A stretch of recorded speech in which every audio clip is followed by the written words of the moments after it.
서울의 밤하늘을 수놓는 화려한 불빛 아래 강한 그룹의 창립 50주년 기념 파티장은 숨막힐 듯한 긴장감과 사치스러움으로 가득 차 있었고 그 중심에는 강태무 사장이 서 있었다. 크리스털 샹들리에가 쏟아내는 빛보다 더 차갑고 예리한 눈빛을 가진 그는 손에 든 와인잔을 가볍게 흔들며 주위를 둘러싸고 있는 임원들을 내려다보고 있었는데 마치 먹잇감을 앞에 둔 포식자의 여유와 오만함이 동시에 느껴지는 모습이었다. 완벽하게 재단된 검은색 슈트는 그의 단단한 체격을 감싸고 있었지만 그 안에 내재된 폭발적인 분노는 예민한 사람이라면 누구나 느낄 수 있을 만큼 공기를 무겁게 짓누르고 있었다. 파티장의 웅성거림은 순식간에 사라졌고 정적 속에서 한 남자의 거친 숨소리만이 들려오고 있었는데 그는 실수로 중요한 계약을 무산시킨 해외 사업부의 박 부장이었다. 강태무는 아무런 말도 없이 테이블 위에 놓인 붉은 와인병을 집어들었고 천천히 박 부장의 머리 위로 기울였는데 붉은 액체가 흰색 와이셔츠를 적시며 흘러내리는 모습은 마치 피가 흐르는 것처럼 끔찍하고 모욕적인 광경이었다. 주변에 있던 수많은 사람들은 숨을 죽인 채 이 잔인한 처형식을 지켜보고 있었지만 그 누구도 감히 나서서 말리는 사람은 없었으며 오직 공포와 경외심만이 그 공간을 지배하고 있을 뿐이었다. 이 숨막히는 상황을 깨뜨린 것은 다름 아닌 강태무의 최측근 비서인 한재인이었는데 그녀는 망설임 없는 발걸음으로 다가와 깨끗한 손수건을 꺼내 박 부장에게 건넸다. 그녀의 표정은 마치 아무런 일도 일어나지 않은 것처럼 평온했고 차가운 무표정 속에 감춰진 눈동자는 깊고 고요해서 도무지 무슨 생각을 하고 있는지 읽을 수가 없었다. 화려한 드레스 대신 단정한 검은색 정장을 입은 그녀는 주변의 화려한 미녀들 사이에서 오히려 더 눈에 띄는 존재감을 발산하고 있었으며 강태무의 폭주를 막을 수 있는 유일한 인물처럼 보였다. 하지만 강태무의 시선이 그녀에게 꽂히는 순간 공기의 흐름이 미묘하게 바뀌기 시작했다. 강태무는 입가에 비릿한 미소를 머금은 채 제인에게 다가갔고 그녀가 건넨 손수건을 거칠게 낚아채 바닥에 내동댕이 치며 차가운 목소리로 말했다. 감히 내 허락도 없이 끼어드는 건 주제를 넘는 행동이라고 생각하지 않나. 한비서 자네가 그렇게 이 무능한 놈을 챙기고 싶다면 방법은 아주 간단하다고 그는 덧붙였다.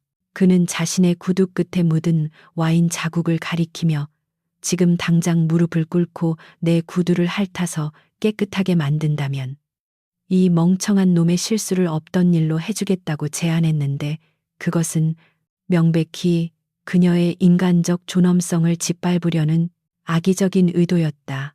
한재인은 잠시 침묵을 지키며 강태무의 눈을 똑바로 응시했는데 그녀의 머릿속에서는 수많은 계산과 전략이 빠른 속도로 교차하고 있었다.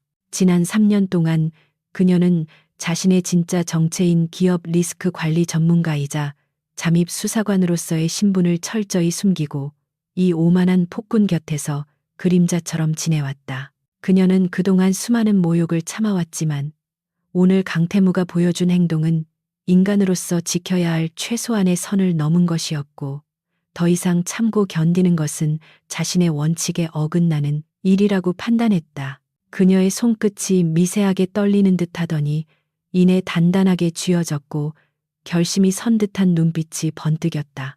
모든 사람들이 한재인이 무릎을 꿇을 것이라고 예상하며 숨을 죽이고 있던 바로 그 순간 그녀는 우아하게 허리를 숙이는 척하다가 순식간에 상체를 일으켜 세웠다. 짝하는 날카로운 파열음이 넓은 연회장을 가득 채웠고 강태무의 고개가 옆으로 거칠게 돌아갔는데 그것은 누구도 예상하지 못한 충격적인 반전이었다. 그녀의 손바닥은 정확하고 매섭게 강태무의 뺨을 강타했고 그 충격으로 인해 그가 들고 있던 와인잔이 바닥에 떨어지며 산산조각이 났다. 정적은 깨졌지만 사람들은 너무나 큰 충격에 비명조차 지르지 못하고 입을 벌린 채 그 믿을 수 없는 광경을 멍하니 바라볼 뿐이었다. 강태무는 믿을 수 없다는 표정으로 화끈거리는 자신의 왼쪽 뺨을 감싸 쥐었고 그의 눈동자는 분노와 당혹감으로 인해 격렬하게 흔들리고 있었다. 한재인은 흐트러짐 없는 자세로 옷매무새를 다듬으며 났지만 또렷한 목소리로 그에게 말했는데, 사장님께 필요한 것은 깨끗한 구두가 아니라 기본적인 인격 소양 교육인 것 같습니다. 라고 일갈했다. 그녀는 주머니에서 사직서가 담긴 봉투를 꺼내 강태무의 가슴팍에 거칠게 밀어넣으며, 오늘부로 저는 이 더러운 게임에서 하차하겠습니다. 라는 말을 남기고는 미련 없이 등을 돌렸다. 저 여자를 당장 잡아라는 강태무의 고함 소리가 터져나오자마자 연회장 외곽에 배치되어 있던 경호원들이 일제히 한재인을 향해 달려들기 시작했다. 하지만 한재인은 이미 예상했다는 듯 불편한 하이힐을 벗어던지고 맨발로 대리석 바닥을 박차고 나갔는데, 그녀의 움직임은 훈련받은 요원처럼 민첩하고 군더더기가 없었다. 그녀는 당황한 하객들 사이를 유연하게 빠져나가며 비상구 위치를 정확하게 파악했고, 자신을 향해 뻗어오는 경호원의 손을 가볍게 뿌리치며 다치기 직전에 엘리베이터 문을 향해 몸을 날렸다. 이것은 단순한 도망이 아니라 철저하게 계산된 탈출의 서막이었다. 엘리베이터 문이 닫히며 한재인의 모습이 사라지자 강태무는 입술을 깨물며 피맛을 느꼈고, 그의 얼굴에는 기이한 웃음과 살기가 동시에 떠올랐다. 그는 바들바들 떨고 있는 보안 팀장을 향해 차가운 목소리로 명령했는데, 지금 당장 도시의 모든 출구를 봉쇄하고 CCTV를 뒤져서라도 24시간 안에 저 여자를 내 앞에 무릎 꿇리라고 소리쳤다. 감히 내 얼굴에 손을 댄 대가가 얼마나 혹독한지 뼈저리게 느끼게 해주겠다는 그의 중얼거림은 단순한 협박이 아니라 사냥을 시작하는 맹수의 선전포고와도 같았으며, 이로써 서울 전체를 무대로 한숨 막히는 추격전이 시작되었다. 강한 그룹 본사의 최상층에 위치한 통합관제실은 마치 전쟁터의 작전사령부처럼 팽팽한 긴장감이 감돌고 있었는데, 수십 개의 대형 모니터가 서울 시내 주요 도로와 건물의 CCTV 영상을 실시간으로 비추고 있었다. 강태무는 팔짱을 낀 채 중앙 모니터를 노려보고 있었고, 그의 왼쪽 뺨에는 한재인에게 맞은 붉은 손자국이 선명하게 남아있어 보는 이들의 등골을 서늘하게 만들었다. 그는 단순히 도망친 비서를 찾는 것이 아니라 자신의 절대적인 권위에 도전한 불순물을 제거하려는 집념에 사로잡혀 있었으며, 보안 팀장에게 쥐새끼 한 마리도 빠져나가지 못하도록 모든 구역을 이 잡듯이 뒤지라고 서늘하게 명령했다. 그의 목소리에는 감히 상상조차 할 수 없는 분노가 억눌려 있었고, 그 공간에 있는 모든 직원들은 숨소리조차 내지 못한 채 키보드를 두드리는 소리만 요란하게 울려 퍼지게 만들었다. 호텔을 빠져나온 한재인은 화려한 번화가의 뒷골목으로 몸을 숨기며 거친 숨을 몰아쉬었는데, 그녀의 머릿속은 이미 서울 시내의 지도를 3차원으로 그려내며 최적의 도주 경로를 계산하고 있었다. 그녀는 자신이 상대하고 있는 강태무라는 남자가 얼마나 집요하고 무서운 존재인지 누구보다 잘 알고 있었기에 지금 이 순간의 망설임이 곧 죽음으로 이어질 수 있음을 직감했다. 그녀는 신고 있던 하이힐의 굽을 가차없이 부러뜨려 움직이기 편하게 만들었고, 입고 있던 검은 재킷을 뒤집어 입어 순식간에 다른 스타일의 옷차림으로 바꾸는 기질을 발휘했다. 그녀의 눈빛은 방금 전까지 상사에게 고개를 숙이던 비서의 것이 아니라 먹잇감을 노리는 야수의 그것처럼 날카롭게 빛나고 있었으며, 이제부터 진짜 사냥이 시작되었음을 알리고 있었다. 강태무가 동원한 사설 경호팀과 보안 요원들은 경찰보다 더 빠르게 움직이며 시내 주요 길목을 차단하기 시작했고, 그들의 검은 세단들은 도로 위를 점령하며 위압적인 분위기를 조성했다. 그들은 강태무의 명령 하나에 움직이는 사냥개들과 같았으며, 한재인의 사진이 전송된 단말기를 들고 지나가는 젊은 여성들을 무차별적으로 검문하며 공포 분위기를 조성하고 있었다. 시민들은 영문도 모른 채 위축되어 길을 비켜주었고, 도시는 보이지 않는 거대한 권력의 소나기에 의해 서서히 조여들고 있었는데, 이것은 대한민국 최고의 재벌이 가진 힘이 얼마나 무소불위한지를 보여주는 단적인 예였다. 한재인은 그림자 속에 몸을 숨긴 채 자신을 찾는 무전 소리를 들으며 입술을 깨물었고, 이 포위망을 뚫기 위해서는 일반적인 방법으로는 불가능하다는 것을 깨달았다. 한재인은 근처에 있는 낡은 상가 건물의 비상계단을 타고 옥상으로 올라가 도시의 야경을 내려다보았는데, 화려한 네온사인 불빛 아래 깔린 어둠이 그녀가 이용해야 할 유일한 무기였다. 그녀는 주머니에서 소형 태블릿을 꺼내 강한 그룹의 보안 네트워크에 접속을 시도했고, 능숙한 손놀림으로 방화벽을 우회하여 주변 CCTV에 영상을 조작하기 시작했다. 그녀가 과거 정보국에서 일할 때 익혔던 해킹 기술은 여전히 녹슬지 않았고, 그녀는 자신이 지나갈 경로에 있는 카메라들을 잠시 동안 정지시키거나 루프 영상으로 대체하여 디지털 그림자를 만들어냈다. 이것은 강태무가 자랑하는 최첨단 감시망의 구멍을 뚫는 행위였으며, 그녀가 단순한 비서가 아니라는 사실을 증명하는 결정적인 증거가 될 것이었다. 관제실 모니터 하나가 지지직거리며 꺼졌다가 다시 켜지는 것을 목격한 강태무는 미간을 찌푸리며 그 화면을 확대하라고 지시했고, 기술팀은 당황하며 시스템 오류라고 보고했지만 강태무의 직감은 그것이 단순한 오류가 아님을 말해주고 있었다. 그는 화면 속 어두운 골목길에서 아주 잠깐 스쳐 지나가는 그림자를 포착했고, 그 움직임이 일반인의 것이라고 보기에는 너무나 절도 있고 빠르다는 것을 단번에 알아차렸다. 강태무의 입가에는 비틀린 미소가 번지기 시작했는데, 그는 자신이 쫓고 있는 여자가 단순한 비서가 아니라 뭔가 더 큰 비밀을 감추고 있다는 사실에 흥미를 느끼기 시작했다. 그는 즉시 최정예 추적팀인 알파팀을 호출하라고 명령했고, 이제는 단순한 체포가 아닌 사냥꾼 대 사냥꾼의 대결로 판이 커지게 되었다. 한재인은 옥상과 옥상 사이를 가볍게 뛰어넘으며 지상의 추격대들을 따돌리고 있었지만, 체력은 점점 바닥을 드러내고 있었고, 차가운 밤바람은 땀에 젖은 그녀의 몸을 식히며 체온을 빼앗아가고 있었다. 그녀는 건너편 건물 옥상에서 로프를 타고 내려오는 알파팀 요원들을 발견하고는 혀를 찾는데, 그들은 일반 경호원들과는 차원이 다른 움직임을 보여주고 있었기 때문이다.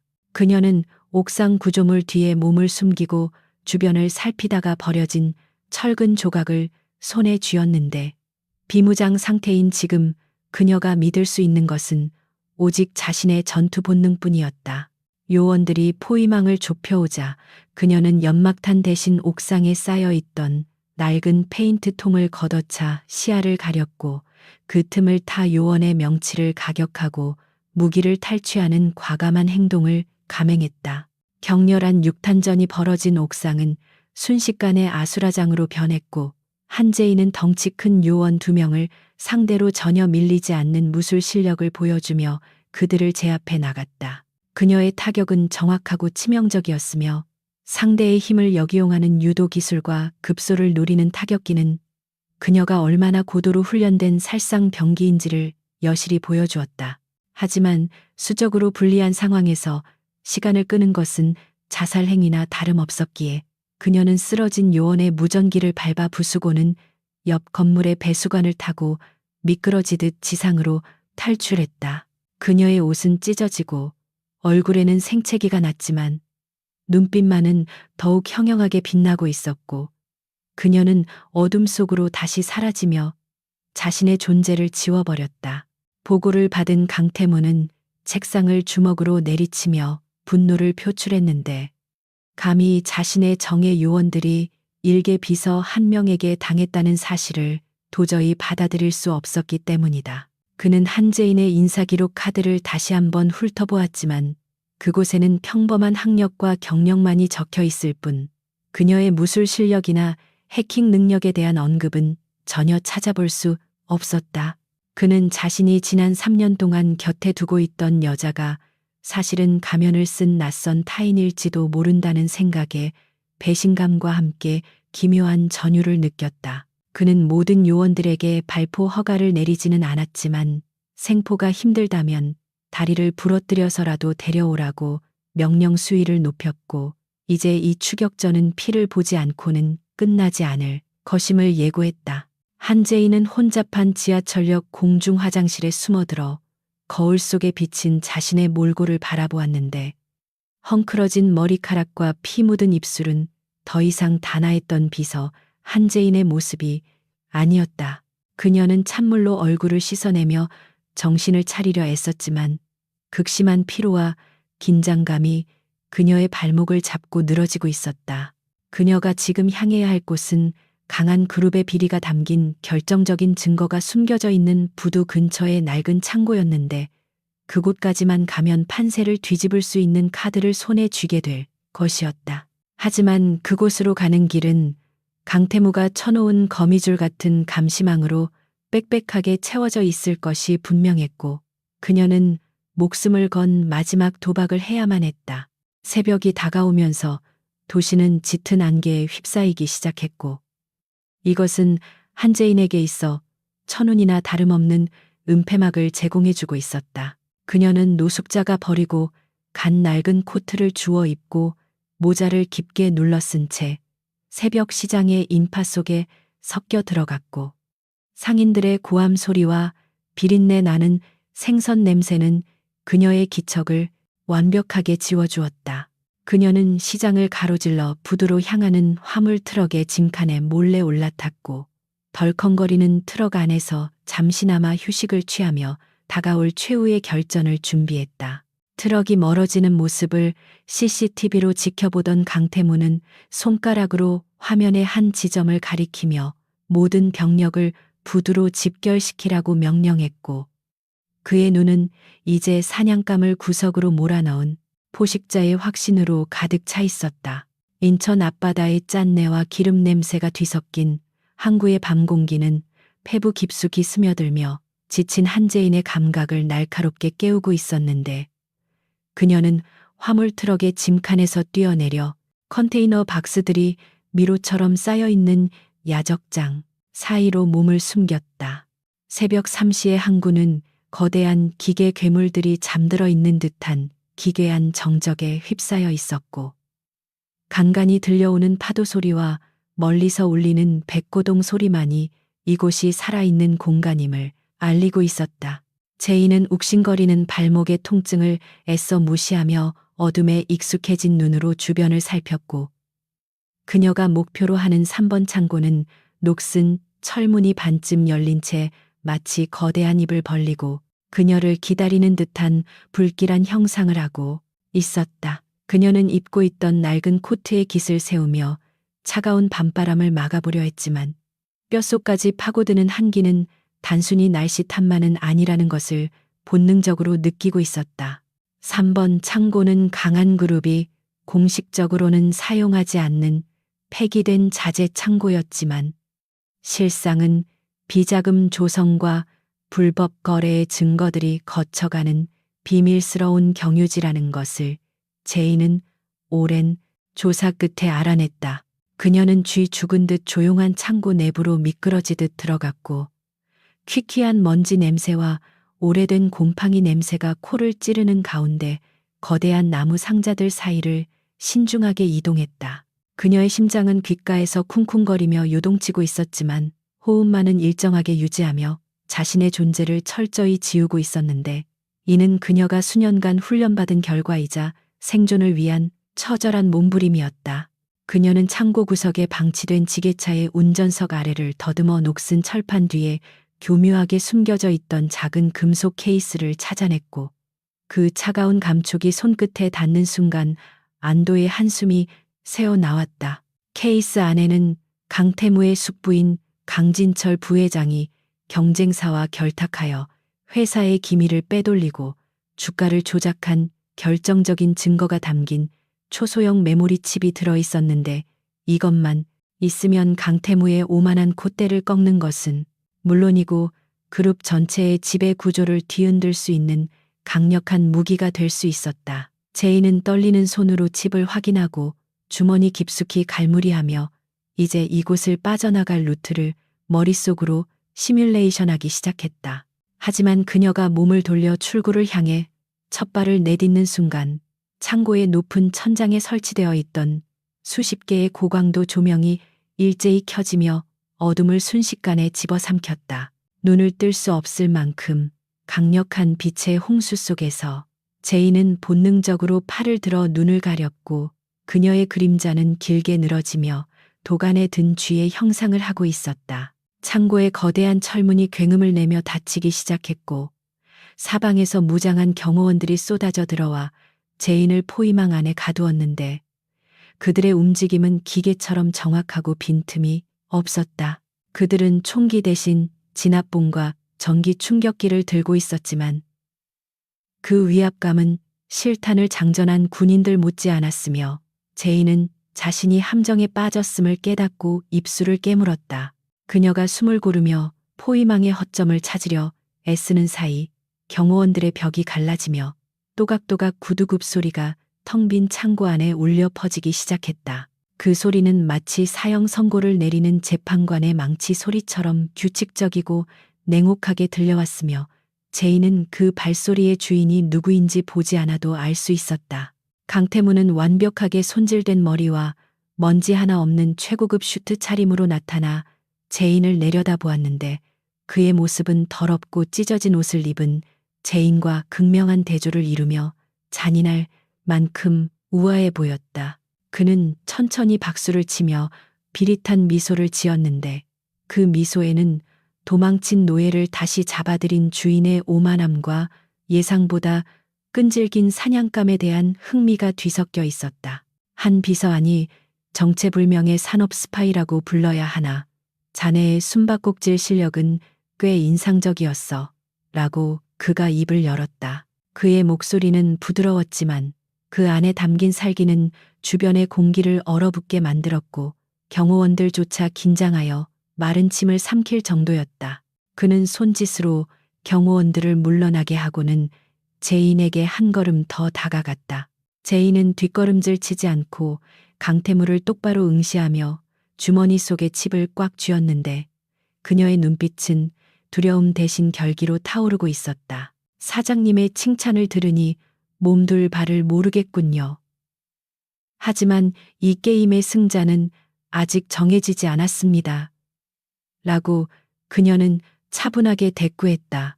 강태무는 제인의 당돌한 태도에 한쪽 눈썹을 치켜세우며 흥미롭다는 듯 고개를 기울였는데 그는 자신의 앞에서 이렇게까지 당당하게 구는 여자를 본 적이 없었다. 그는 제인이 쥐고 있는 주머니를 눈짓으로 가리키며 그 안에 든 것이 자네의 목숨을 구할 수 있는 동아줄이라고 생각하나 본데 유감스럽게도 내 구역에서는 내가 곧 법이고 질서야 라고 조소했다. 강태무는 천천히 제인을 향해 걸어왔고 제인은 그의 접근을 허용하며 근육을 긴장시켰는데 그녀는 그가 사거리에 들어오는 순간 제압하여 인질로 삼을 계획을 세우고 있었다.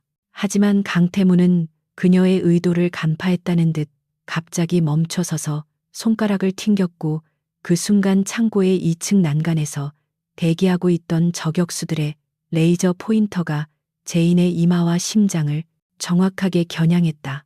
붉은 점들이 자신의 몸 위에서 춤을 추는 것을 확인한 제인은 허탈한 웃음을 흘릴 수밖에 없었는데 이것은 단순한 체포 작전이 아니라 전쟁터에서나 볼 수 있는 완벽한 사냥이었다. 강태무는 제인의 표정이 일그러지는 것을 즐기며 자네가 무술 유단자라는 건 이미 파악했어. 그러니 헛된 힘 빼지 말고 얌전히 굴복하는 게 좋을 거야. 라고 충고했다. 그럼에도 불구하고 제인은 순순히 항복할 생각이 없었고 그녀는 전광석화 같은 동작으로 옆에 있던 드럼통을 발로 차 강태무 쪽으로 굴리며 몸을 날렸다. 그녀의 돌발 행동에 경호원들이 당황하여 주춤하는 사이 그녀는 강태무의 품으로 파고들어 그의 넥타이를 잡아채고 중심을 무너뜨리려 시도했다.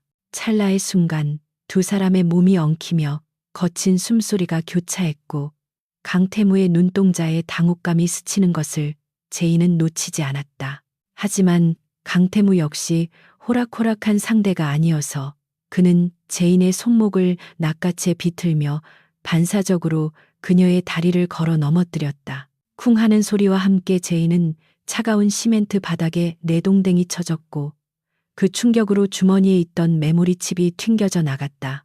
강태무는 제인의 위에 올라타 그녀의 양팔을 머리 위로 제압하며 거친 숨을 몰아쉬었는데 흐트러진 머리카락 사이로 보이는 그의 눈빛은 분노를 넘어선 기이한 열기로 번들거리고 있었다. 감히 또 나에게 덤벼 겁대가리를 상실했군이라고. 그가 으르렁거렸고 제인은 그의 무게에 눌려 신음하면서도 지지 않고 그를 노려보았다. 두 사람의 얼굴은 닿을 듯 가까웠고 서로의 심장 박동이 느껴질 만큼 밀착된 상태에서 묘한 긴장감이 흐르기 시작했다. 강태무는 바닥에 떨어진 메모리 칩을 주워 들고는 흥미로운 듯 이리저리 살펴보더니 이것 때문에 내 얼굴에 손을 대고 도망까지 친 건가 내용이 아주 궁금해지는군이라고 중얼거렸다. 그때 경호팀장이 다가와 경찰에 넘길지 묻자 강태무는 제인의 팔을 놓아주지 않은 채 고개를 저으며 차가운 명령을 내렸다. 아니, 경찰은 필요 없어. 이 여자는 내가 직접 신문한다. 내 별장 지하 감옥으로 끌고 가라고 그는 지시했다. 그의 말은 제인에게 있어 감옥행보다 더 끔찍한 형벌을 예고하는 것이었고 그녀는 발버둥치며 저항했지만 이미 달려든 경호원들에 의해 강제로 일으켜 세워졌다. 강태무는 옷에 묻은 먼지를 털어내며 싸늘한 시선으로 끌려가는 제인의 뒷모습을 바라보았는데 그는 이 정체불명의 여자가 가진 비밀을 하나도 남김없이 벗겨내고야 말겠다는 집요한 욕망에 사로잡혀 있었다.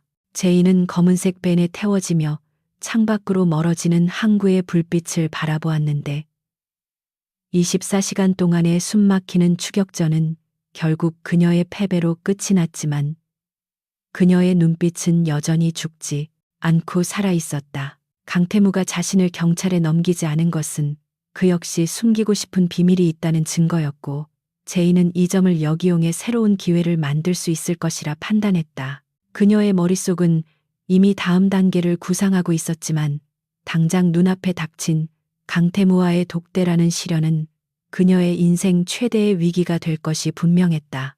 차는 어둠을 뚫고 서울 외곽의 깊은 산속으로 향하고 있었고 그곳에는 법도 도덕도 통하지 않는 강태무만의 왕국이 기다리고 있었다.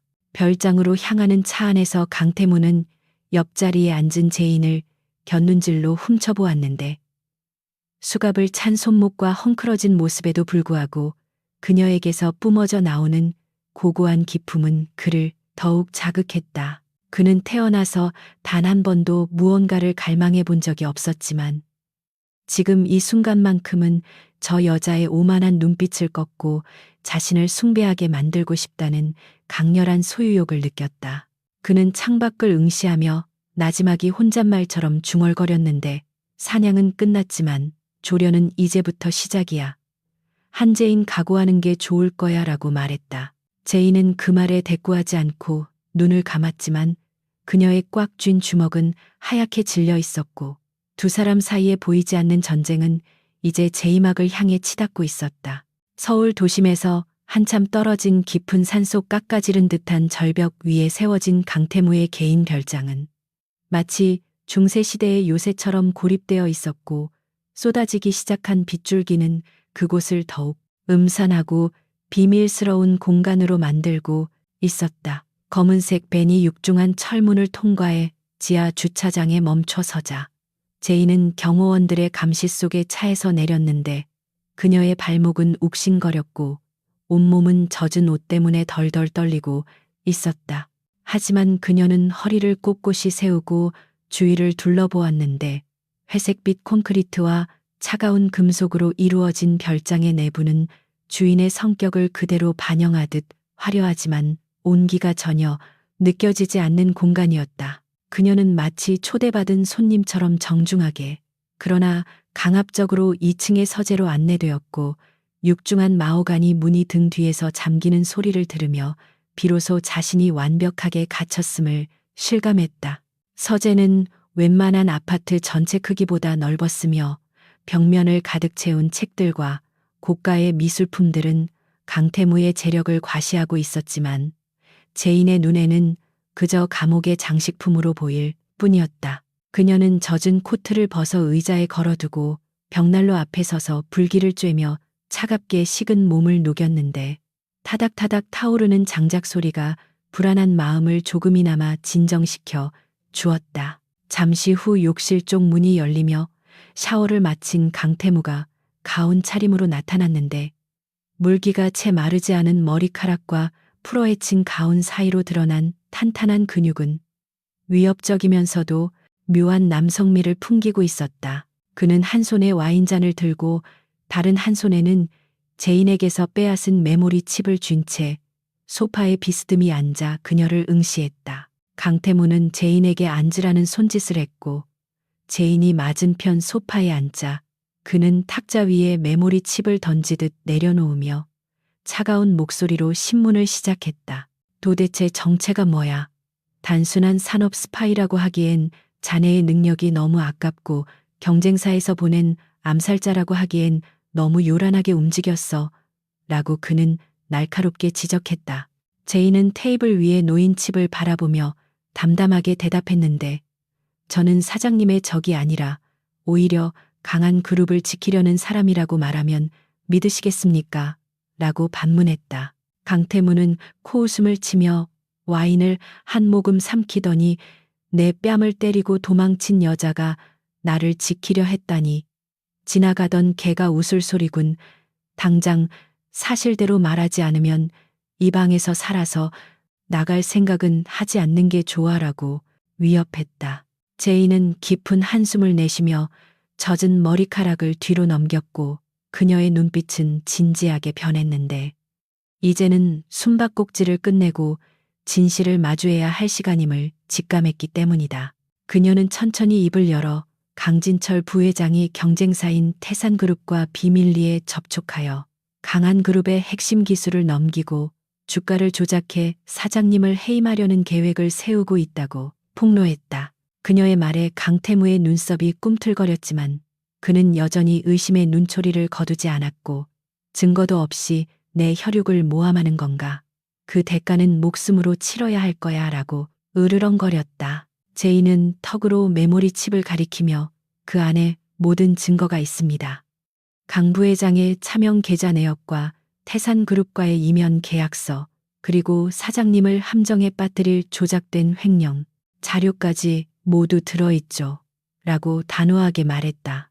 강태무는 반신반의하는 표정으로 노트북을 가져와 메모리 칩을 연결했고 화면에 쏟아지는 방대한 데이터들을 훑어보기 시작했다. 침묵이 흐르는 서재 안에는 마우스 클릭 소리와 강태무의 거칠어지는 숨소리만이 감돌았고 모니터 불빛에 비친 그의 얼굴은 점점 굳어져 가고 있었다. 제인의 말은 모두 사실이었으며 그가 가장 믿었던 가족이자 멘토였던 숙부가 자신의 등 뒤에서 칼을 갈고 있었다는 잔인한 진실이 적나라하게 드러나고 있었다. 강태무의 손이 부들부들 떨리더니 이내 주먹을 꽉 쥐어 책상을 내리쳤고 쾅하는 소리와 함께 노트북이 튀어오를 정도였다. 그는 배신감에 치를 떨며 고개를 숙였고 그 거대한 분노와 상실감이 공간을 압도했다. 제인은 그 모습을 조용히 지켜보다가 낮은 목소리로 덧붙였는데 제가 사장님 뺨을 때린 건 단순한 분노 표출이 아니었습니다. 그날 파티장에서 강 부회장의 신복들이 사장님께 약물을 투여해 추태를 부리게 만들고 그것을 빌미로 이사회에서 해임안을 상정하려 했다는 첩보를 입수했기 때문이죠. 라고 설명했다. 그녀는 그 상황을 종료시키고 사장님을 파티장에서 격리시키기 위해서는 충격적인 사건이 필요했고 그래서 무례를 범할 수밖에 없었다고 고백했다. 강태무는 천천히 고개를 들어 제인을 바라보았는데 그의 눈동자에는 혼란과 충격 그리고 제인에 대한 새로운 인식이 뒤섞여 소용돌이치고 있었다. 그는 자신이 그녀를 오해하고 모욕했다는 사실과 그녀가 자신을 위해 위험을 무릅썼다는 사실 사이에서 갈등하고 있었다. 강태무는 자리에서 일어나 제인에게 다가갔고 그녀의 앞에 한쪽 무릎을 꿇어 시선을 맞추었는데 이것은 오만한 제왕인 그에게서는 상상조차 할 수 없는 행동이었다. 그는 제인의 턱을 부드럽게 감싸쥐며 그녀의 얼굴에 난 상처를 들여다보았고 그의 손길은 거칠었던 전과 달리 조심스럽고 섬세했다. 왜 나를 도운 거지? 나는 자네에게 모욕만 줬을 뿐인데 라고 묻는 그의 목소리는 젖어 있었다. 제인은 그의 손길을 피하지 않고 그의 깊은 눈동자를 마주하며 그것이 제 일이니까요. 저는 리스크 매니저입니다. 사장님은 강한 그룹의 가장 큰 리스크이자 동시에 유일한 자산이기도 하니까요. 라고 프로페셔널하게 대답했다. 두 사람 사이의 거리는 숨결이 닿을 만큼 가까웠고 팽팽한 긴장감은 이제 적대감이 아닌 묘한 설렘으로 변질되고 있었다. 그때 갑자기 별장의 보안 시스템 경보가 요란하게 울리기 시작했고 붉은 비상등이 서재 안을 어지럽게 비추며 평온했던 분위기를 순식간에 깨뜨렸다. 강태무는 반사적으로 제인을 보호하듯 감싸 안으며 몸을 낮췄고 인터폰을 향해 소리쳤지만 수신기는 먹통이었다. 창밖을 내다본 강태무의 눈이 매섭게 빛났는데 정원 곳곳에서 검은 옷을 입은 무장 괴한들이 침입해 경호원들과 교전을 벌이고 있는 모습이 보였기 때문이다. 그것은 단순한 강도가 아니라 군사훈련을 받은 전문적인 용병들의 움직임이었고 그들의 목표가 이 별장 안에 있는 두 사람이라는 것은 명백했다. 강진철 부회장이 벌써 눈치를 채고 움직인 거야. 놈들은 오늘 밤 우리 둘 다 제거할 생각인 것 같군이라고 강태무가 이를 갈며 말했다. 그는 벽에 걸려있던 장식용 검을 꺼내 들고 제인에게 권총한 자루를 던져주었는데 그것은 그가 그녀를 더 이상 적이 아닌 파트너로 인정한다는 의미였다. 제인은 능숙하게 권총의 탄창을 확인하고 안전장치를 풀며 사장님 여기서 죽으면 억울해서 눈도 못 감으실 텐데 살고 싶으면 제 등 뒤를 맡기세요 라고 당당하게 말했다. 강태무는 그런 제인을 보며 피식 웃음을 터뜨렸는데 절체절명의 위기 상황에서도 두려움 없이 빛나는 그녀의 강인함에 완전히 매료되고 말았다. 밖에서는 총성이 점점 가까워지고 있었고 육중한 서재문이 쾅쾅거리며 부서질 듯 흔들리기 시작했는데 적들이 코앞까지 들이닥친 것이었다. 강태무와 제인은 서로의 눈을 한번 마주보고 고개를 끄덕였는데 말하지 않아도 통하는 전우애 같은 신뢰가 두 사람 사이에 싹트고 있었다. 강태무는 서재의 비밀 통로를 여는 책장을 밀었고 제인은 문을 향해 조준 자세를 취하며 엄호할 준비를 마쳤다. 이 밤은 길고 험난할 것이며 살아남기 위해서는 서로가 서로의 방패가 되어야만 한다는 사실을 두 사람은 뼈저리게 느끼고 있었다. 문이 부서지며 연기와 함께 괴한들이 들이닥치는 순간 제인의 총구가 불을 뿜었고 강태무는 제인의 손목을 잡고 비밀 통로의 어둠 속으로 몸을 날렸다. 비밀 통로의 좁고 어두운 계단을 따라 내려가는 동안 강태무의 숨소리는 거칠어졌고 그의 손은 한제인의 손목을 부서질 듯 꽉 쥐고 놓지 않았는데 이는 공포 때문이 아니라 끓어오르는 분노를 억누르기 위한 무의식적인 행동이었다. 곰팡이 냄새와 습한 공기가 가득 찬 지하 통로는 마치 그가 오랫동안 외면해왔던 진실의 밑바닥처럼 차갑고 음산했으며 두 사람의 발자국 소리만이 정막을 깨고 울려 퍼졌다. 태무는 자신의 왕국이라고 믿었던 별장이 한순간에 적들의 사냥터로 변해버린 현실을 받아들이기 힘들었지만 등 뒤에서 들려오는 추격자들의 고함 소리는 그에게 감상에 젖을 시간조차 허락하지 않았다. 제인은 어둠 속에서도 침착함을 잃지 않고 태무를 이끌었는데 그녀의 야간 투시 능력과 공간 지각력은 이런 극한 상황에서 더욱 빛을 발하고 있었다. 통로의 끝에 다다르자 빗줄기가 쏟아지는 소리가 들려왔고 낡은 철문을 열고 나가자 별장 뒤편에 울창한 숲이 나타났는데 폭우가 쏟아지는 밤의 숲은 한 치 앞도 분간할 수 없을 만큼 캄캄했다. 태무는 비에 젖은 머리카락을 쓸어 넘기며 주변을 경계했고 제인은 숲속의 지형지물을 이용해 몸을 숨기며 이동 경로를 확보하려 애썼다.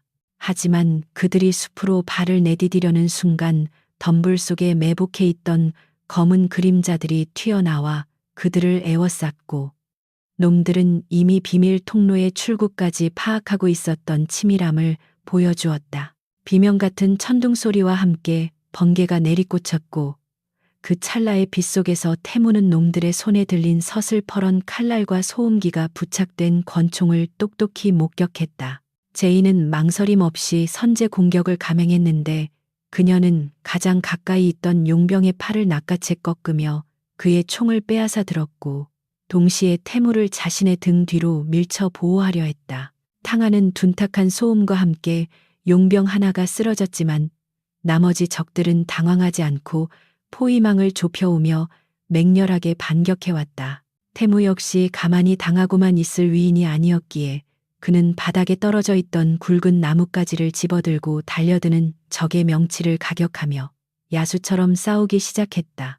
평생 팬대만 굴렸을 것 같은 재벌 회장의 주먹이 의외로 매섭고 묵직하다는 사실에 용병들은 잠시 주춤했고, 그 틈을 타 제인은 정확한 사격 솜씨로 적들의 다리와 어깨를 노려 무력화시켰다. 빗물과 진흙이 뒤섞인 바닥을 뒹굴며 벌어지는 육탄전은 처절하고 잔혹했는데, 태무의 값비싼 슈트는 이미 넉마가 되었고 제인의 얼굴에도 흙탕물과 피가 튀어 엉망이 되어 있었다. 그러나 두 사람은 마치 오랫동안 호흡을 맞춰온 파트너처럼 등을 맞대고 싸웠는데, 태무가 힘으로 적을 제압하면 제인이 기술로 마무리를 짓는 식의 환상적인 연계 플레이가 자연스럽게 이루어지고 있었다. 한 용병이 제인의 사각지대에서 칼을 휘두르며 달려들자 태무는 본능적으로 몸을 날려 제인을 감싸 안았고, 날카로운 칼날이 태무의 팔뚝을 스치고 지나가며 붉은 선혈이 비에 씻겨 흘러내렸다. 태무는 고통에 신음하면서도 물러서지 않고 그 용병의 턱을 걷어차 날려버렸고, 제인은 놀란 눈으로 태무를 바라보았다. 괜찮으십니까? 사장님하고 외치는 제인의 목소리에는 처음으로 진심 어린 걱정과 당혹감이 묻어났는데, 그녀는 태무가 자신을 위해 몸을 던질 것이라고는 전혀 예상하지 못했기 때문이었다. 태무는 이를 악물고 팔을 부여잡으며 이까짓 상처는 아무것도 아니야. 내 몸에 흠집을 낸 대가는 저놈들 목숨으로 받아내겠어. 라고 도끼 어린 목소리로 대꾸했다. 그의 눈빛은 더 이상 오만한 CEO의 것이 아니라 생존을 위해 투쟁하는 전사의 눈빛이었고, 제인은 그 순간 태무에게서 묘한 전율과 신뢰감을 느꼈다. 두 사람은 남은 적들을 향해 마지막 힘을 짜내어 달려들었고, 빗속의 혈투는 결국 그들의 승리로 끝이 났지만 숲속에는 여전히 위험한 기운이 감돌고 있었다. 쓰러진 용병들의 주머니를 뒤져 차키를 찾아낸 제인은 태무를 부축하여 숲길 옆에 세워진 검은색 SUV로 향했고, 시동을 걸자마자 엑셀러레이터를 밟아 현장을 급하게 빠져나갔다. 차는 미끄러운 산길을 위태롭게 질주하며 어둠 속으로 사라졌고, 뒤늦게 쫓아오는 적들의 차량 불빛이 백미러 속에서 멀어지자 그제야 차 안에는 무거운 침묵과 안도의 한숨이 동시에 찾아왔다. 태무는 조수석에 기대어 거친 숨을 몰아쉬며 피가 흐르는 팔을 지혈하고 있었고, 운전대를 잡은 제인의 손은 미세하게 떨리고 있었다. 빗물인지 땀인지 모를 액체가 두 사람의 얼굴을 타고 흘러내렸고, 차 안의 공기는 비릿한 피 냄새와 팽팽한 긴장감으로 가득 차 있었다. 한참을 말없이 달리던 태무가 먼저 입을 열었는데, 도대체 그 집 안에 무엇이 들어있길래 숙부가 나를 죽이려 하는 거지? 라고 물으며 그의 목소리는 허탈함과 분노로 떨리고 있었다. 제인은 도로를 주시하며 그 안에는 강진철 부회장이 태산그룹에게 넘기려 했던 신약 개발 데이터의 원본과 사장님을 횡령 혐의로 구속시키기 위해 조작한 회계장부가 들어 있습니다라고 차분하게 설명했다. 그녀는 덧붙여 강 부회장은 단순히 회사를 차지하려는 게 아니라 강한 그룹 자체를 공중분해시켜 해외 자본에 매각하려는 계획을 가지고 있다고 폭로했다. 태무는 믿을 수 없는 현실에 고개를 저으며 헛웃음을 터뜨렸는데 자신의 피부치가 등 뒤에서 칼을 꽂았다는 사실이 육체의 고통보다 더 끔찍하게 다가왔다. 태무는 창밖의 빗줄기를 바라보며 과거를 회상했는데 부모님이 사고로 돌아가신 후 자신을 키워주고 경영 수업을 시켜주었던 숙부의 인자한 미소가 떠올라 가슴이 찢어지는 듯했다.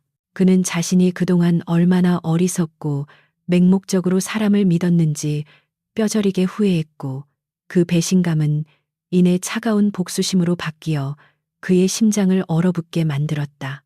그는 주먹으로 대시보드를 내려치며 맹세했는데 내 손으로 그 인간의 모든 것을 파괴하고 지옥으로 떨어뜨려 주겠어 라고 나직하게 읊조렸다. 제인은 그런 태무를 곁눈질로 바라보며 아무 말 없이 위로의 눈빛을 보냈는데 그녀 역시 조직의 배신으로 상처 입은 과거가 있었기에 그의 고통을 누구보다 잘 이해할 수 있었다. 새벽이 밝아올 무렵 그들은 서울 외곽의 허름한 모텔촌에 도착했는데 화려한 호텔이나 병원으로 갔다가는 적들에게 위치가 노출될 위험이 있었기에 제인이 미리 마련해둔 안전, 가옥인 이곳을 택한 것이었다. 낡은 간판이 깜빡거리는 모텔 방에 들어선 두 사람은 젖은 옷을 벗고 서로의 상처를 살폈는데 태무의 팔에 난 상처는 생각보다 깊어 꿰매야 할 정도였다. 제인은 구급 상자를 꺼내 소독약과 바늘을 준비했고 태무는 묵묵히 자신의 팔을 내밀며 그녀의 손길에 몸을 맡겼다. 제인이 능숙한 솜씨로 상처를 봉합하는 동안 태무는 그녀의 집중하는 얼굴을 뚫어지게 바라보았고 묘한 감정이 가슴속에서 피어올랐다. 왜 나를 끝까지 지키는 거지? 도망칠 기회는 얼마든지 있었을 텐데 라고 태무가 묻자 제인은 잠시 손을 멈추고 그를 올려다보았다. 그녀는 붕대를 감으며 처음에는 임무 때문이었지만 지금은 사장님이 무너지는 걸 보고 싶지 않아서입니다. 사장님은 오만하고 재수 없지만 적어도 비겁한 사람은 아니니까요. 라고 솔직하게 대답했다. 태무는 그녀의 직설적인 화법에 헛웃음을 지었지만 그 말 속에 담긴 진심을 느낄 수 있었고 난생 처음으로 누군가에게 온전히 의지하고 있다는 안도감을 느꼈다. 두 사람 사이에는 더 이상 고용주와 비서라는 수직적인 관계가 아닌 생사를 함께한 동지로서의 끈끈한 유대감이 형성되고 있었다. 상처 치료를 마친 태무는 침대에 걸터앉아 창밖을 내다보며 이제 어떻게 할 생각이지? 우리는 쫓기는 신세고 회사와 집은 모두 적들의 소나귀에 있어라고 물었다. 제인은 가방에서 노트북을 꺼내며 자신감 있는 미소를 지었는데 도망치는 건 여기까지입니다. 이제부터는 우리가 사냥을 시작할 차례죠. 라고 대답했다. 그녀는 노트북 화면에 강한 그룹의 보안 서버 접속 화면을 띄우며 제게 계획이 있습니다. 사장님은 그저 저를 믿고 따라오시면 됩니다. 라고 말했다. 태무는 제인의 눈동자 속에서 타오르는 결의를 보며 고개를 끄덕였고 이제 두 사람은 강진철 부회장과 그 배후 세력을 무너뜨리기 위한 최후의 반격을 준비하기 시작했다. 태무는 제인에게 다가가 손을 내밀며 내 목숨을 빚졌군. 이 일이 끝나면 자네가 원하는 건 무엇이든 들어주지라고 약속했다. 제인은 그의 손을 맞잡으며 악수를 청했고 그럼 기대하겠습니다. 사장님, 일단은 살아남는 것부터 집중하죠라고 대꾸했다. 두 손이 맞닿은 순간 전기가 통하듯 짜릿한 전율이 흘렀고 그들은 서로가 서로에게 없어서는 안 될 존재가 되었음을 직감했다. 비가 그치고 동이 터오는 창밖으로 붉은 태양이 떠오르고 있었지만 그들의 전쟁은 이제 막 가장 뜨거운 클라이맥스를 향해 달려가고 있었다. 서울 외곽의 허름한 모텔 방은 곰팡이 냄새와 습기로 가득 차 있었지만 그 공간은 지금 대한민국에서 가장 중요한 모의가 이루어지고 있는 작전 상황실이나 다름없었다. 한재인은 편의점에서 사온 샌드위치와 캔 커피를 책상 위에 올려놓고 밤새 분석한 자료들을 벽면에 붙여가며 상황을 정리하고 있었는데 그녀의 눈 밑에는 피로가 짙게 내려앉아 있었지만 눈동자만큼은 그 어느 때보다 날카롭게 빛나고 있었다. 침대에 걸터 앉아 이 낯선 풍경을 지켜보던 강태무는 자신의 비서가 단순한 조력자를 넘어 이 판을 설계하고 이끄는 지휘관이라는 사실을 새삼스레 깨닫고 있었다. 그는 평생 누군가의 지시를 받아본 적이 없는 절대 권력자였지만 지금 이 순간만큼은 제인의 판단과 전략에 전적으로 의지하고 있었으며 그녀가 보여주는 프로페셔널한 모습에 경외심마저 느끼고 있었다.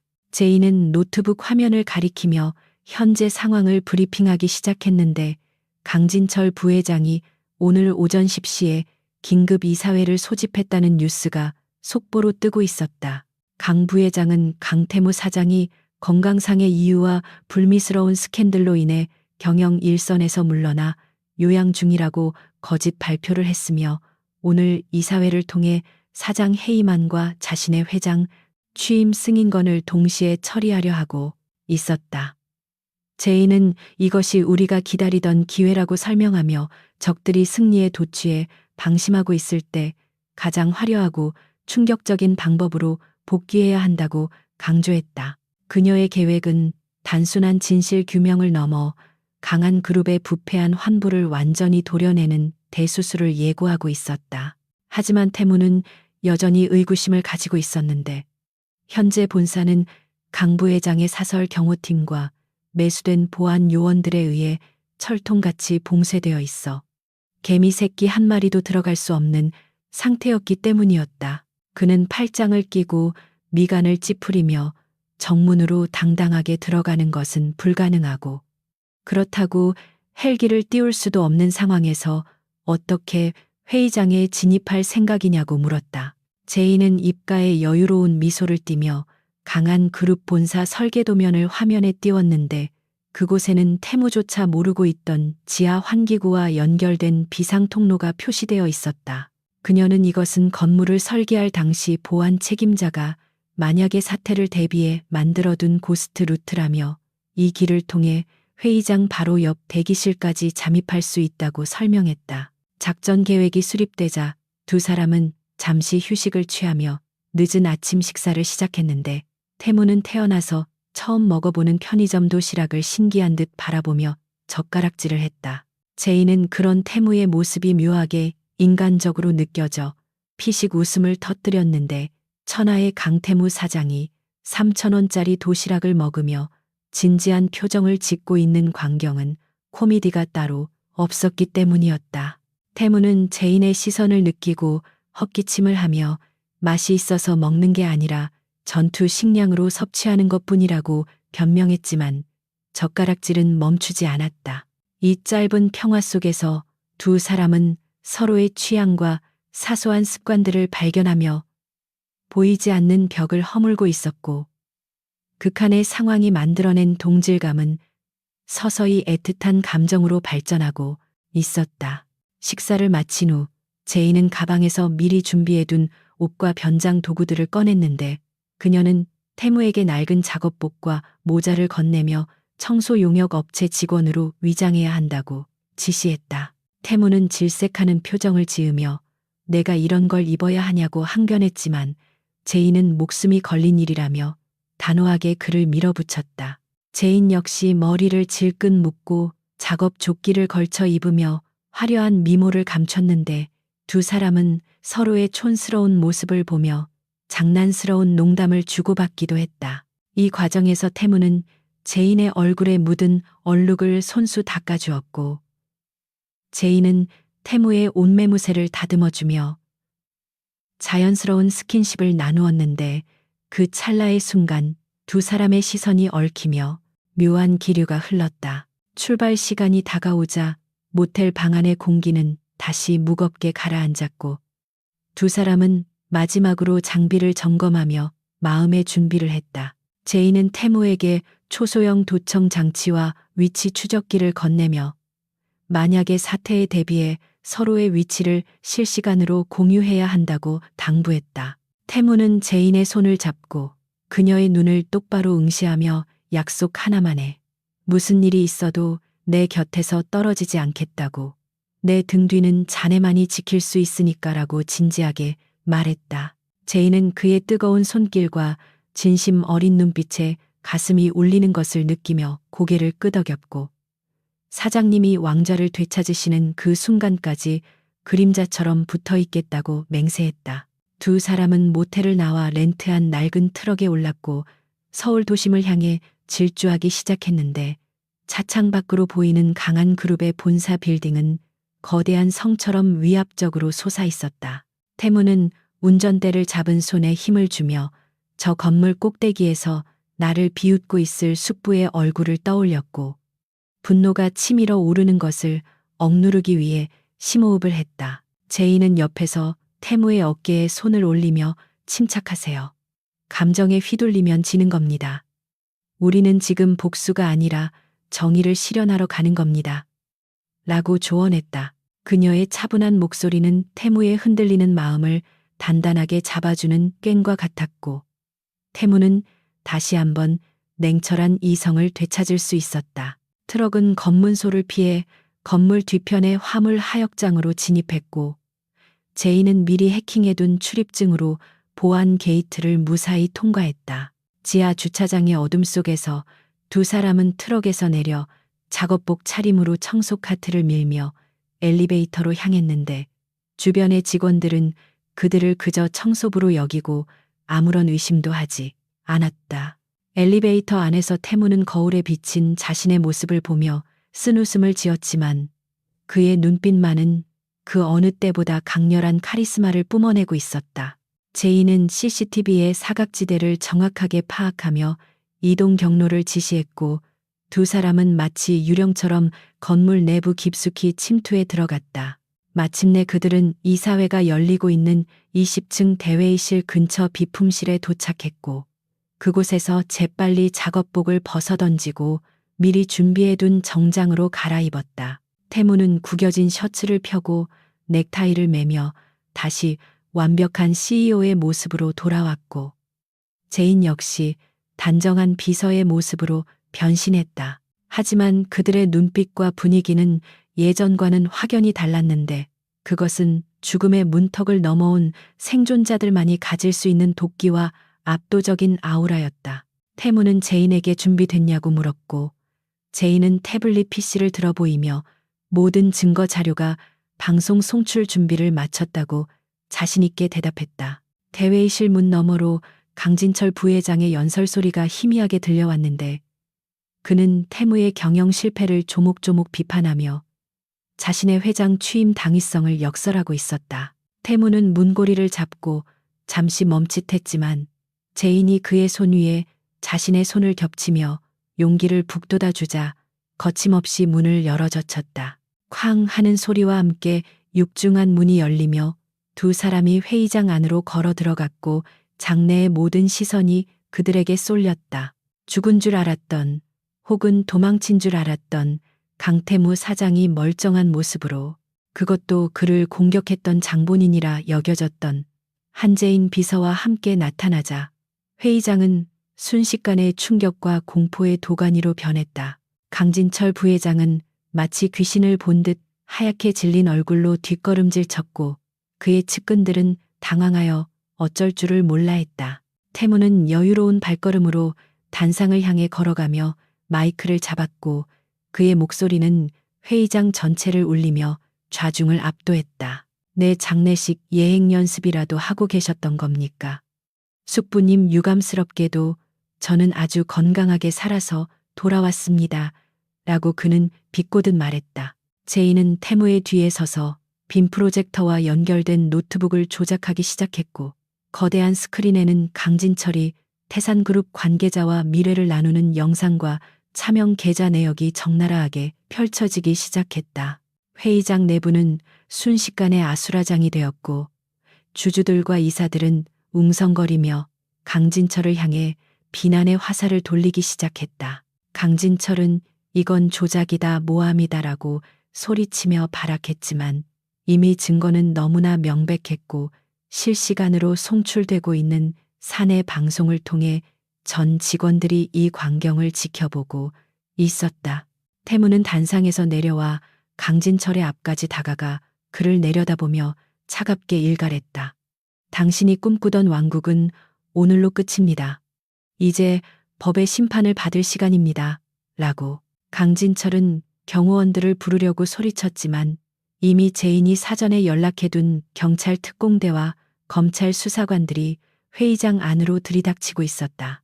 제인은 혼란스러운 상황 속에서도 침착하게 태무의 곁을 지키며 외부 세력의 개입을 차단하고 있었는데 그녀의 눈은 혹시 모를 위협 요소를 찾아 끊임없이 주변을 스캔하고 있었다. 그때 구석에 숨어 있던 강진철의 신복 하나가 품에서 흉기를 꺼내 태무를 향해 달려들었고 이를 먼저 발견한 제인은 생각할 겨를도 없이 몸을 날렸다. 날카로운 칼날이 제인의 팔을 스치며 옷이 찢어지고 붉은 피가 배어나왔지만 그녀는 고통을 참으며 괴한의 팔을 꺾어 제압해버렸다.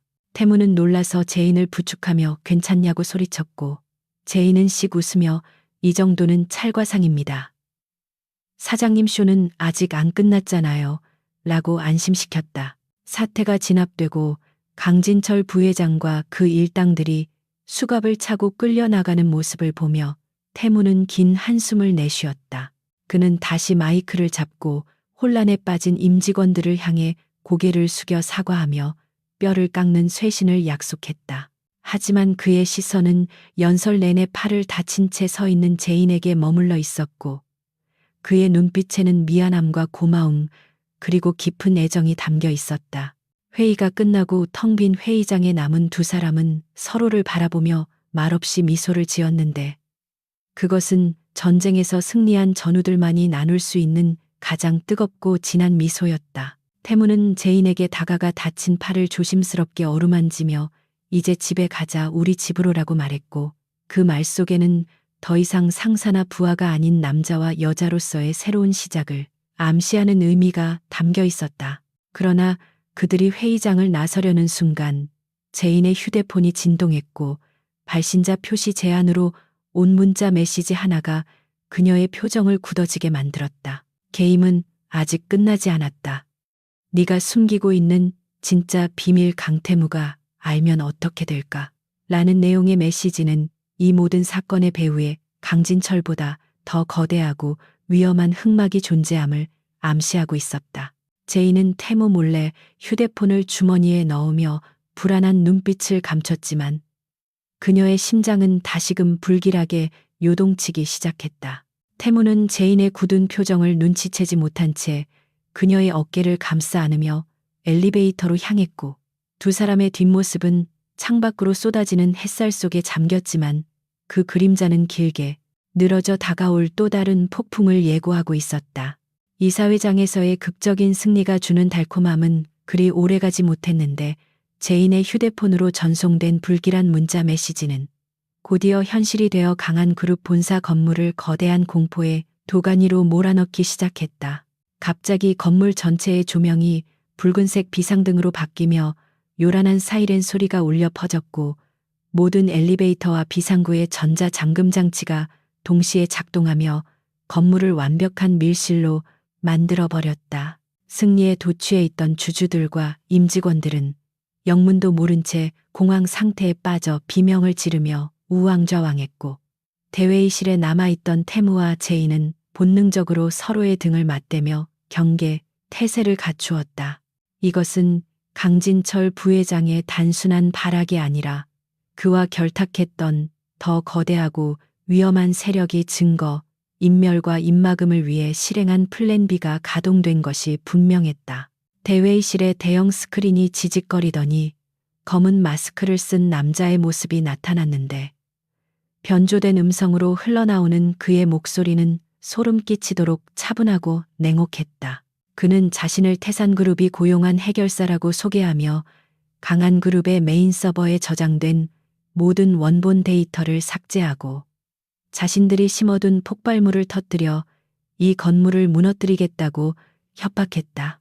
그는 강진철이 실패할 경우를 대비해 이미 건물 곳곳에 고성능 폭탄을 설치해 두었으며 지금부터 30분 안에 태무와 제인이 스스로 옥상으로 올라와 투항하지 않으면 건물을 통째로 날려버리겠다고 선언했다. 이것은 단순한 테러가 아니라 강한 그룹의 심장을 도려내고 태무의 존재 자체를 지워버리려는 잔인한 사형 선고와도 같았다. 화면 속의 남자는 비릿한 웃음을 흘리며 제인을 향해 충격적인 사실을 폭로했는데, 한재인 씨, 아니, 코드명 블랙로즈. 당신이 원래 우리 조직에서 파견한 이중 스파이라는 걸 강 사장이 알면 어떤 표정을 지을까라고 조소했다.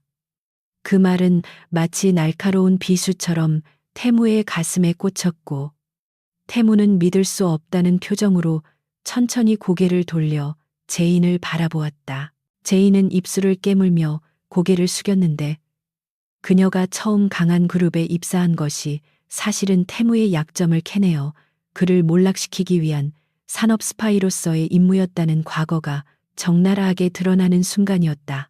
태무의 눈동자는 배신감과 혼란으로 심하게 흔들렸고, 방금 전까지 느꼈던 전우애와 사랑이 산산조각 나는 듯한 고통을 느꼈다. 제인은 태무의 시선을 피하지 않고 고개를 들어 그를 마주 보았는데, 그녀의 눈에는 눈물 대신 결연한 의지가 담겨 있었다. 맞습니다. 저는 사장님을 감시하고 파멸시키기 위해 접근했습니다. 하지만 지난 3년 동안 사장님 곁에 있으면서 저는 처음으로 조직의 명령을 거역하고 싶어졌습니다. 라고 그녀는 떨리는 목소리로 고백했다. 그녀는 사장님이 보여주신 열정과 진심이 저를 변화시켰고, 그래서 저는 제 목숨을 걸고 조직을 배신하며 사장님을 지키기로 결심했습니다. 지금 제 말을 믿지 않으셔도 좋습니다. 하지만 이 상황을 해결할 수 있는 건 저뿐입니다. 라고 단호하게 말했다. 그녀의 고백은 변명이 아닌 처절한 진심이었고, 태무는 그녀의 눈 깊은 곳에서 흔들리지 않는 진실을 읽을 수 있었다. 태무는 잠시 침묵을 지키다가 제인의 어깨를 감싸주며 낮게 으르렁거렸는데, 자네의 과거 따위는 나중에 따지겠어. 지금 중요한 건 우리가 함께 살아서 나가는 거야. 내 여자가 스파이였다면 그 실력을 이제 나를 위해 제대로 보여봐라고 말했다. 그의 말은 제인에게 있어 구원이자 면죄부와 같았고, 그녀는 벅차오르는 감정을 억누르며 고개를 끄덕였다. 두 사람은 더 이상 망설일 시간이 없었기에 폭탄의 제어 장치가 있는 최상층 서버실로 향하기로 결정했는데, 그곳으로 가는 길은 놈들이 풀어놓은 무장 용병들로 가득 차 있을 것이 뻔했다. 태무는 넥타이를 풀어 손에 감으며 전투 준비를 마쳤고, 제인은 치마를 찢어 활동하기 편하게 만든 뒤 소화기를 집어들며 선봉에 섰다. 비상계단을 통해 위층으로 이동하는 동안 곳곳에서 용병들이 튀어나와 그들을 공격했는데, 좁은 계단에서의 전투는 그야말로 아비규환이었다. 태무는 이제 더 이상 우아한 CEO가 아니었고, 제인을 지키기 위해 야수처럼 날뛰며 적들을 제압했는데, 그의 주먹은 분노와 생존 본능으로 인해 무시무시한 파괴력을 발휘했다. 제인 역시 전직 스파이로서의 살인 기술을 유감없이 발휘했는데, 그녀는 적의 급소를 정확하게 가격하고 관절을 꺾으며 태무의 사각지대를 완벽하게 방어했다. 피와 땀이 뒤섞여 흐르고 숨이 턱 끝까지 차올랐지만 두 사람은 서로의 이름을 부르며 끊임없이 격려했고, 그 처절한 사투 속에서 그들의 사랑은 더욱 단단하게 굳어지고 있었다. 마침내 도착한 최상층 서버실 앞에는 스크린 속의 남자, 즉 용병 대장인 바이퍼가 중무장한 부하들을 거느리고 기다리고 있었는데, 그는 태무와 제인을 보며 가소롭다는 듯 박수를 쳤다. 그는 한 손에 폭탄의 원격 기폭 장치를 들고 있었고, 다른 한 손에는 거대한 전투용 나이프를 쥐고 있었는데, 그 살기등등한 모습은 마치 지옥에서 올라온 악마와 같았다.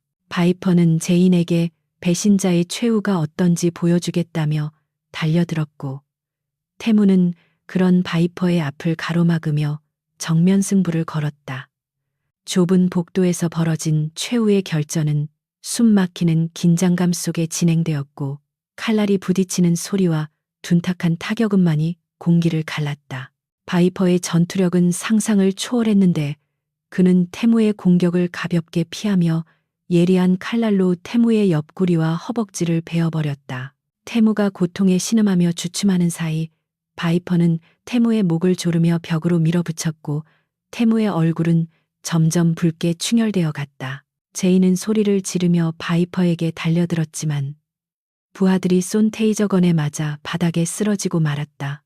전신을 타고 흐르는 전류의 고통 속에서도 제이는 이를 악물고 기어가 바이퍼의 발목을 잡았는데 그녀의 손톱이 깨지고 피가 흘러도 그녀는 절대 포기하지 않았다. 그녀의 눈빛은 태무를 살려야 한다는 일념 하나로 불타오르고 있었고 그 처절한 모습은 태무에 잠재되어 있던 초인적인 힘을 깨웠다. 태무는 자신을 위해 목숨을 던지는 제인의 모습을 보며 짐승 같은 포효를 내질렀고 바이퍼의 팔을 잇는 힘껏 꺾으며 그를 바닥에 매다 꽂았다. 전세가 역전되자 태무는 바이퍼의 얼굴을 향해 무자비한 주먹 세례를 퍼부었고 바이퍼는 피투성이가 되어 기폭 장치를 놓치고 말았다. 기폭 장치가 바닥에 떨어져 미끄러지자 쓰러져 있던 제인이 마지막 힘을 짜내 몸을 날려 그것을 낚아챘는데 타이머는 폭발까지 불과 10초를 남겨두고 있었다.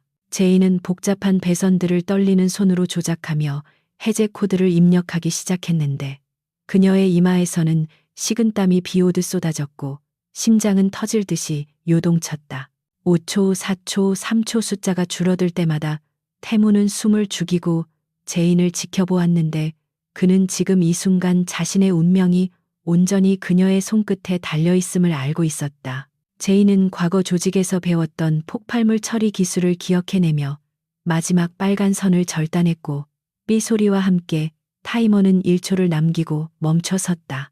정막이 흐르는 복도에서 두 사람은 서로를 바라보며 거친 숨을 몰아쉬었고 태무는 다리에 힘이 풀려 주저앉은 제인에게 기어가 그녀를 와락 끌어안았다. 살아줘서 고마워, 정말 고마워라고 속삭이는 태무의 눈에서는 뜨거운 눈물이 흘러내렸고 제인 역시 태무의 품에 안겨 안도의 눈물을 쏟아냈다. 하지만 상황은 아직 완전히 끝나지 않았는데 기절한 줄 알았던 바이퍼가 비틀거하며 일어나 품에서 숨겨둔 권총을 꺼내 태무의 등을 겨누었기 때문이다. 탕하는 총성이 울려 퍼지는 순간 제인은 본능적으로 태무의 몸을 돌려 자신의 등으로 총알을 받아냈고 그녀의 몸이 힘없이 태무의 품속으로 무너져 내렸다. 태무는 끔찍한 비명을 지르며 제인을 받아 안았고 바이퍼는 광기 어린 웃음을 터뜨리며 확인 사살을 하려 했다. 바로 그 순간 옥상의 유리창이 깨지며 레페를 타고 내려온 경찰 특공대가 진입했고 섬광탄과 함께 쏟아지는 사격에 바이퍼와 그의 부하들은 벌집이 되어 쓰러졌다. 태무는 피로 붉게 물들어가는 제인의 가슴을 압박하며 의식을 잃지 말라고 절규했는데 그의 손은 피범벅이 되어 미친 듯이 떨리고 있었다. 제인은 흐릿해지는 시야 속에서 태무의 얼굴을 어루만지며 힘겹게 미소 지었는데 사장님, 이제 진짜 빚을 갚은 겁니다. 저 해고하지 마세요. 라는 농담을 남기고 눈을 감았다. 태무는 오열하며 의료진을 불렀고 들것에 실려나가는 제인을 따라가며 세상이 무너지는 듯한 고통을 느꼈다. 헬기 소리와 사이렌 소리가 뒤섞인 혼란 속에서 강한 그룹의 옥상은 피와 눈물로 얼룩졌지만 그 참혹한 현장에서도 두 사람의 사랑은 비극을 넘어선 숭고한 빛을 발하고 있었다. 제인이 수술실로 들어가는 모습을 지켜보며 태무는 수술실 문 앞에 주저앉아 두 손을 모아 기도했는데 신이 있다면 제발 그녀를 살려달라고 자신의 모든 것을 바쳐서라도 그녀를 지키겠다고 맹세했다. 그는 피 묻은 셔츠를 입은 채 병원 복도를 서성이며 지난 시간들을 되돌아보았고 그녀가 없이는 자신의 삶도 회사도 아무런 의미가 없다는 것을 뼈저리게 깨달았다. 수술 중이라는 붉은 등이 꺼지지 않는 긴 밤 동안 태무는 지옥 같은 시간을 견뎌내야 했고 그의 머릿속에는 오직 제인의 환한 미소만이 맴돌고 있었다. 날이 밝아오고 수술실 문이 열리며 의사가 나오는 순간 태무는 숨조차 쉬지 못하고 그의 입을 바라보았는데 그 짧은 찰나가 영겁의 시간처럼 느껴졌다. 수술실 앞에 붉은 등이 꺼지고 초록색 불이 들어오는 순간 강태무는 숨이 멎는 듯한 긴장감 속에서 의사의 입을 주시했는데 마스크를 벗은 의사가 지친 표정으로 수술은 성공적이었으며 고비는 넘겼다는 말을 뱉자마자 태무는 다리에 힘이 풀려 그 자리에 주저앉고 말았다. 천하의 강한 그룹 사장이 병원 복도 바닥에 무릎을 꿇고 어린아이처럼 안도의 눈물을 흘리는 모습은 지나가는 간호사들과 경호원들을 놀라게 했지만 태무에게는 체면 따위는 더 이상 중요하지 않았다.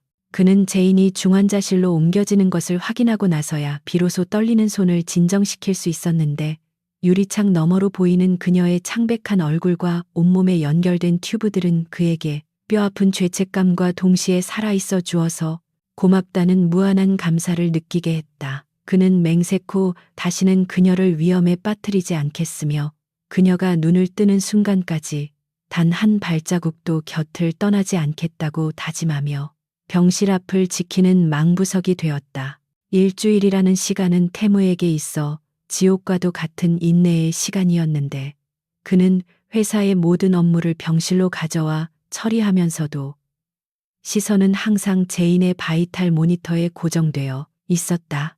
강진철 부회장의 구속과 태산그룹의 불법 행위에 대한 검찰 수사는 일사천리로 진행되었고 강한그룹은 대대적인 개혁을 통해 부패한 임원들을 정리하고 투명한 경영체제를 확립해 나가고 있었다. 태무는 더 이상 공포와 억압으로 직원을 다스리는 폭군이 아니었으며 제인의 희생을 통해 진정한 리더십이 무엇인지 깨달은 그는 겸손하고 소통하는 경영자로 거듭나고 있었다. 직원들은 사장의 변화에 놀라워하면서도 병실에서 숙식을 해결하며 비서를 간호하는 그의 순정적인 모습에 깊은 감동을 받았고 여론 또한 그를 비운의 로맨티시스트로 포장하며 열광하기 시작했다. 제인이 긴 잠에서 깨어난 것은 늦은 오후 햇살이 병실 창가에 길게 드리워질 무렵이었는데 그녀가 힘겹게 눈꺼풀을 들어 올렸을 때 가장 먼저 본 것은 침대에 엎드려 쪽잠을 자고 있는 태무의 헝클어진 머리카락이었다. 그녀는 마른 입술을 움직여 사장님하고 불렀지만 목소리는 갈라져서 거의 들리지 않았고 대신 손가락을 까딱여 그의 손등을 건드렸다. 그 미세한 움직임에도 태무는 감전된 듯 벌떡 일어나 제인을 바라보았고 그녀와 눈이 마주치자 믿을 수 없다는 듯 입을 틀어막았다. 깨어난 거야. 나 알아보겠어. 내가 누구지? 라고 묻는 그의 목소리는 물기에 젖어 형편없이 떨리고 있었고 제인은 희미한 미소를 지으며 여전히 시끄러우시네요. 강태무 사장님이라고 농담을 건넸다. 그 말을 듣는 순간 태무는 참았던 눈물을 터뜨리며 제인의 손을 뺨에 비볐고 그 차갑고 오만했던 남자가 사랑하는 여자 앞에서 무너져 내리는 모습은 제인의 가슴을 먹먹하게 만들었다. 태무는 제인의 손에 입을 맞추며 미안해. 그리고 고마워. 정말로 사랑해라는 말을 주문처럼 반복했는데 그것은 그가 태어나서 처음으로 내뱉은 가장 진실하고 순수한 고백이었다. 제인은 허공을 응시하며 눈물을 흘리는 태무의 머리를 쓰다듬어 주었고 두 사람 사이에는 그 어떤 화려한 말보다 더 깊은 침묵의 대화가 오고 갔다. 죽음의 문턱을 함께 넘나든 그들에게 이제 서로는 단순한 연인을 넘어 영혼의 반쪽과도 같은 존재가 되어 있었던 것이다. 제인의 회복 속도는 놀라울 정도로 빨랐는데 그녀는 전직 특수요원다운 강인한 체력과 정신력으로 재활 훈련을 견뎌냈고 태무는 그녀의 가장 든든한 보호자이자 재활 파트너가 되어 주었다. 그는 바쁜 스케줄을 쪼개어 직접 휠체어를 밀어주고 식사를 챙기며 그녀의 손발이 되어 주었는데 병원 정원에서 두 사람이 산책하는 모습은 한 폭의 그림처럼 아름다워 사람들의 부러움을 샀다. 하지만 퇴원이 가까워질수록 제인의 표정에는 알 수 없는 그늘이 드리워지기 시작했고 태무는 그녀가 무언가 중대한 결심을 하고 있다는 것을 본능적으로 감지하고 불안해했다. 어느 날 저녁 옥상 정원에서 야경을 바라보던 제이는 조용히 태무를 불렀고 주머니에서 미리 준비한 편지 봉투를 꺼내 내밀었다. 이게 뭐지라고 묻는 태무의 손은 미세하게 떨리고 있었는데 봉투 겉면에 적힌 사직서라는 글자가 그의 가슴을 철렁 내려앉게 만들었다. 제이는 담담한 목소리로 사장님 아니 태무 씨, 저는 이제 떠나야 할 것 같아요. 지난 시간 동안 저는 한재인이라는 가짜 신분과 블랙로즈라는 스파이 코드명 사이에서 저 자신을 잃어버리고 살았어요. 라고 고백했다. 그녀는 이제 모든 것이 끝났으니 누군가의 비서도 누군가의 요원도 아닌 진짜 저 자신의 삶을 찾아보고 싶어요. 그게 어디가 될지 무엇을 할지는 모르겠지만 혼자만의 시간이 필요해요. 라고 덧붙였다. 태무는 당장이라도 그녀를 붙잡고 싶었지만 그녀의 눈빛이 너무나 단호하고 간절해서 차마 가지 말라는 말을 할 수가 없었다. 태무는 깊은 한숨을 내쉬며 고개를 끄덕였고 사직서는 반려하지 않겠어. 하지만 이건 이별이 아니라 휴가라고 생각할게.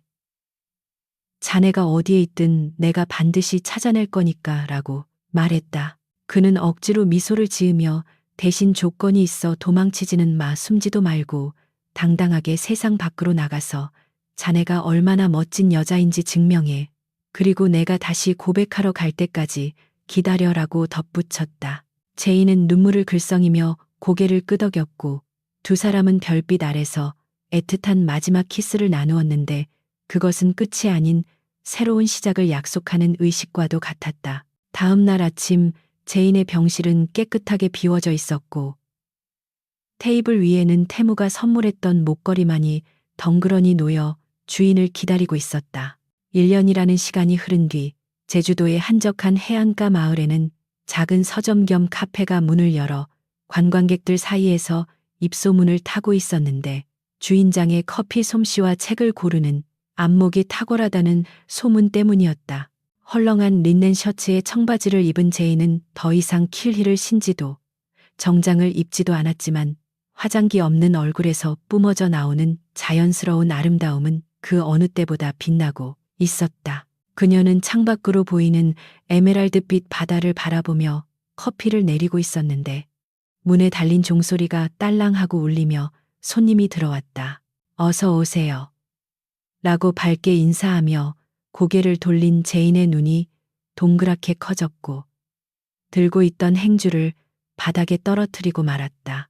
문 앞에는 서울에서 가장 바쁜 CEO일 강태무가 서 있었는데 그는 값비싼 슈트 대신 편안한 캐주얼 차림의 선글라스를 끼고 한 손에는 큼직한 여행 가방을 들고 있었다. 그는 선글라스를 벗으며 특유의 자신만만하면서도 한층 부드러워진 미소를 지으며 소문 듣고 왔습니다. 여기 사장님이 그렇게 미인이고 커피를 잘 타신다던데라고 너스레를 떨었다. 제이는 멍하니 그를 바라보다가 피식 웃음을 터뜨리며 손님 취향이 꽤 까다로우실 것 같은데 만족하실지 모르겠네요. 라고 받아쳤다. 태무는 카운터로 성큼성큼 걸어와 제인과 눈을 맞추며 제 취향은 아주 확고합니다. 1년 전이나 지금이나 딱 한 사람뿐이라서요. 라고 달콤하게 속삭였다. 태무는 주머니에서 제인이 두고 갔던 목걸이를 꺼내 그녀의 목에 직접 걸어주며 다시는 이거 두고 도망가지 마. 이제 잡히면 평생 종신형이야. 내 옆에서라고 장난스럽게 경고했다. 제인은 목걸이를 만지작거리며 눈시울을 붉혔고 일부러 도망친 건 아니에요. 잡으러 와주길 기다린 거지. 라고 솔직하게 털어놓았다. 태무는 카운터를 넘어와 제인을 번쩍 안아 올렸고 좁은 카페 안은 두 사람의 행복한 웃음소리로 가득 찼다. 창밖에서는 눈부신 햇살이 쏟아져 들어와 두 사람을 축복하듯 감싸 안았고 파도 소리는 그들의 재회를 축하하는 팡파르처럼 울려 퍼졌다. 에필로그. 그로부터 몇 년 후 강한 그룹은 전문 경영인 체제로 전환되었고 강태무는 회장직을 유지하면서도 대부분의 시간을 제주도에서 보내며 아내인 제인과 함께 평범하지만 특별한 일상을 즐기고 있었다.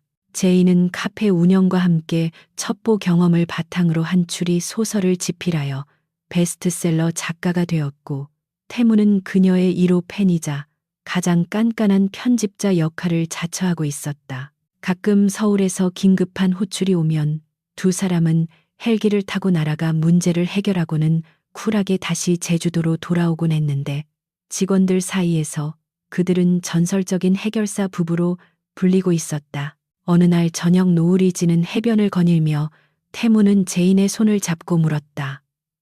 그때 그 파티장에서 나한테 뺨을 때리지 않았다면 우리는 어떻게 됐을까라고. 제인은 잠시 생각에 잠기더니 아마 저는 평생 그림자처럼 살았을 거고 당신은 외로운 괴물로 늙어갔겠죠. 그 한 번의 용기가 우리 운명을 바꾼 거예요. 라고 대답했다. 태무는 고개를 끄덕이며 뺨 맞은 게 내 인생 최고의 행운이었군. 그래도 다신 때리진 마. 꽤 아팠거든이라고 투덜거렸다. 제인은 까르르 웃으며 봐서요. 당신이 또 못되게 굴면 그때는 뺨으로 안 끝날걸요.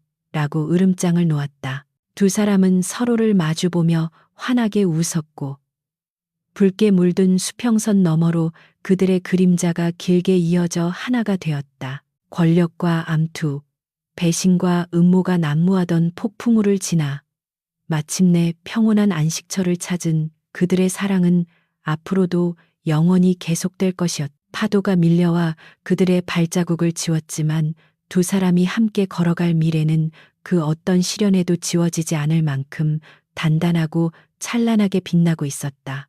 사랑은 때로는 전쟁처럼 치열하지만 결국 승자는 서로를 포기하지 않는 사람이라는 것을 그들은 온몸으로 증명해 보였다.